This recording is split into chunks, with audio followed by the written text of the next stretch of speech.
MBS Radio se une a Himalaya. Todo el contenido de MBS Radio lo encuentras en la aplicación gratuita de Himalaya. Aprecio mucho a Juan Ibarrola que me tome la llamada telefónica. Juan, te mando un gran abrazo a la distancia. Gracias por la llamada. Buenos días. Gracias, querido Luis. Otro para ti y un saludo con mucho cariño a todo tu auditorio. Dime algo, Juan. ¿Cambia lo que se publicó ayer algo el escenario que estamos viviendo? No, definitivamente no. La ley de la Guardia Nacional del año pasado en sus transitorios contemplaba todo esto que se publicó el día de ayer. Creo yo que es un buen paso en función de la certeza jurídica que se le da, en primer lugar, al ciudadano por definir muy bien cuál es el papel de las Fuerzas Armadas para lo que es esta lucha contra la delincuencia, y fíjate el término que estoy usando, porque finalmente la labor es la seguridad pública, apoyar a la Guardia Nacional y apoyar evidentemente estados y municipios en materia de seguridad pública. Entonces no cambia nada, más bien no cambia nada para mal, fortalece lo que ya el presidente había ordenado y dispuesto en función de la creación de la Guardia Nacional, y también ordenado y dispuesto en función de la Fuerza Armada Permanente del país para poder fortalecer la seguridad. Y pues no se ha salido, Luis, no se ha salido el presidente de lo que quiere hacer, y pues hay que reconocerlo, ¿no? Es una militarización del país, lo hemos platicado en muchas ocasiones, Juan, este tema de la militarización o no, si eso se tiene que ver peyorativo o no, pero ciertamente los mandos civiles pues prácticamente se erosionaron, digo con todo respeto al secretario de Seguridad Pública, pero pues no sé qué tanta injerencia tenga realmente como mando civil dentro de una Guardia Nacional. Y lo que sí vimos mucho fue humillaciones, vejaciones, de plano gente que terminó por salirse, la prácticamente aniquilación de la inteligencia que había generado la Policía Federal. Todas estas instituciones civiles quedaron, por decirlo menos, relegadas, pero pues en muchas ocasiones, francamente, insisto, erosionadas. Juan, ¿no tenemos ahí un problema en donde no hay mando civil y preocupa mucho ese asunto, pues en el marco del respeto de derechos, en el marco de una democracia, en el marco de un esquema en donde existan contrapesos, pues? Mira, siendo objetivos, la Fuerza Armada o las Fuerzas Armadas es el último recurso del Estado para enfrentar ciertas amenazas, como es en este caso la seguridad. Desafortunadamente, en México, desde hace por lo menos 20 años, las Fuerzas Armadas han sido el único recurso del cual el gobierno puede echar mano.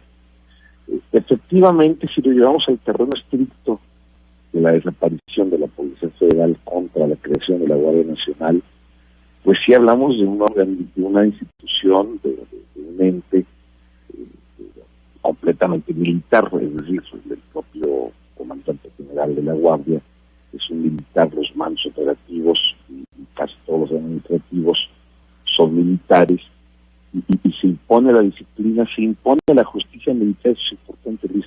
Es decir, no es el libre albedrío de los militares haciendo de las suyas, buscando cómo reprimir al pueblo. Eso, híjole, eso en México... Ese es el México, perdón que te interrumpa, Juan, ahí, pero ese es el México que construyeron muchos de los que hoy, ese argumento que coincido contigo, es totalmente bajo. Es un argumento rudo. Muchos están en el poder o cercanos al poder. Recordaremos el tuit de este hombre que le gusta hacer telenovelas, hombre, y que todas las noches ahí, ejército asesino, ejército represor, los mató el ejército a los chavos de Ayotzinapa. Muchos de los que hoy están en la Cuarta Transformación también hicieron lo que hicieron, y tú lo sabes muy bien porque lo platicamos en muchas ocasiones con el asunto de Tlatlaya, por ejemplo. Yo no creo que el ejército sea de ninguna manera ni asesino, ni represor, ni nada, pero, insisto, preocupa muchísimo que no exista una pues una parte civil dentro de todo este asunto, y como dices, el ejército debería ser el último recurso, nada más que aquí parece que es nuestro único recurso. Fíjate, Luis, que un contrapeso bien interesante. Y tú sabes que no me gusta politizar la seguridad, pero bueno, en este caso esa es la realidad, o esa es la dinámica del país. Pero el contrapeso civil lo tienen con el presidente, es decir, y aquí podría ser sensible, porque cómo en un solo hombre puede caer el contrapeso.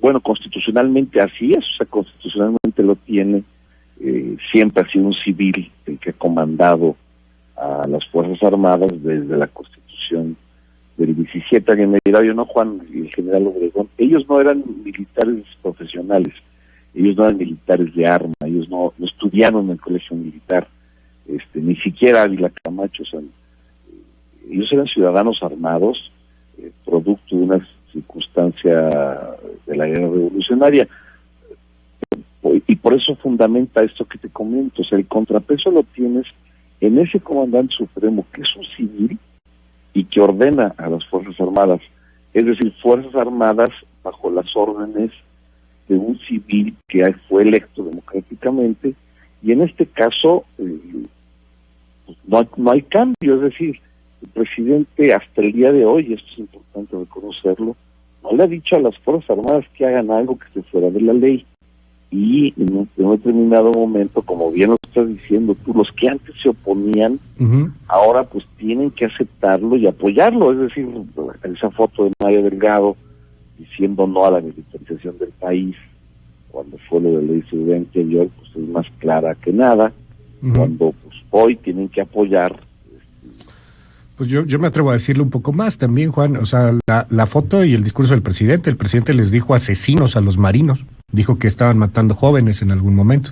Totalmente ¿De pronto cambió? acuerdo, un presidente que en su momento de ser líder moral, líder político, luchador social, estaba muy alejado de las Fuerzas Armadas, todavía en campaña lo hacía, y evidentemente entendió, y creo también, Luis, que lo de ayer es la demostración de que el presidente comprende perfectamente bien qué es lo que está pasando en materia de seguridad.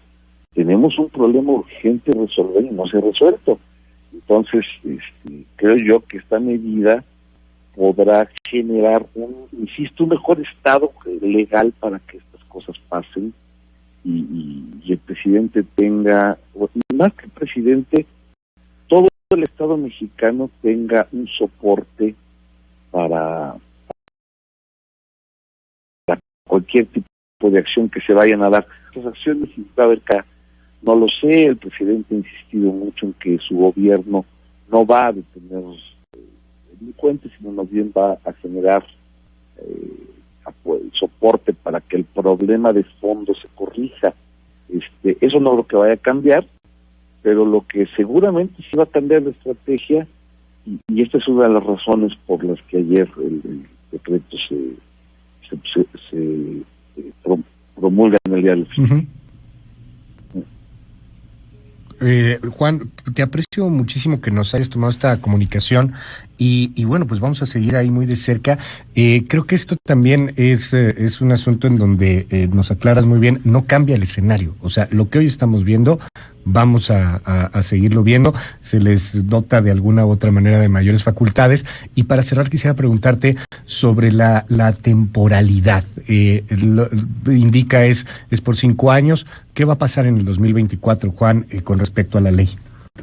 La apuesta del presidente va en función de que sea una Guardia Nacional como se planteó desde un inicio.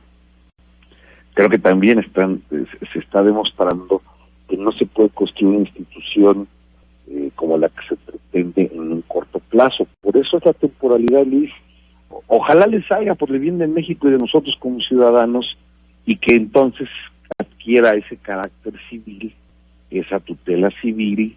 Un poco, fíjate, Luis, cómo va a ser de paradójico esto, un poco a regresar a lo que era el final de la Policía Federal, donde ya tenías una institución más profesional, más digna, no tan corrupta y con muy buenos resultados, que ojalá, eso insisto, por el bien de los mexicanos sucedan.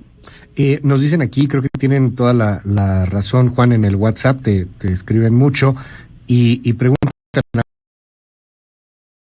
lleva un año la Guardia Nacional, el ejército ha estado ahí, sin embargo la violencia pues siguen creciendo, Juan. Totalmente de acuerdo, y esto al final de cuentas ha sido por esas grandes fortalezas que tienen los grupos criminales en México.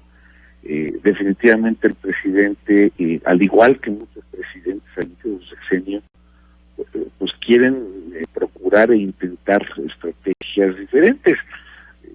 Y fíjate, Luis, no me estoy yendo al abrazos no balazos, porque sí han habido balazos en este país, me refiero a la respuesta del Estado. La propia Guardia lo hace, las Fuerzas Armadas lo hacen. Sin embargo, a la Guardia Nacional le falta y debemos dejar que madure en ese sentido. Claro. Y esa es la razón por la que las Fuerzas Armadas entran al apoyo de la propia Guardia Nacional. Juan Ibarrola, es un privilegio, un gustazo siempre platicar contigo. Te aprecio mucho la comunicación y las palabras y estamos al habla si nos permites. Al contrario, querido Luis, a todo tu auditorio, muy buenos días.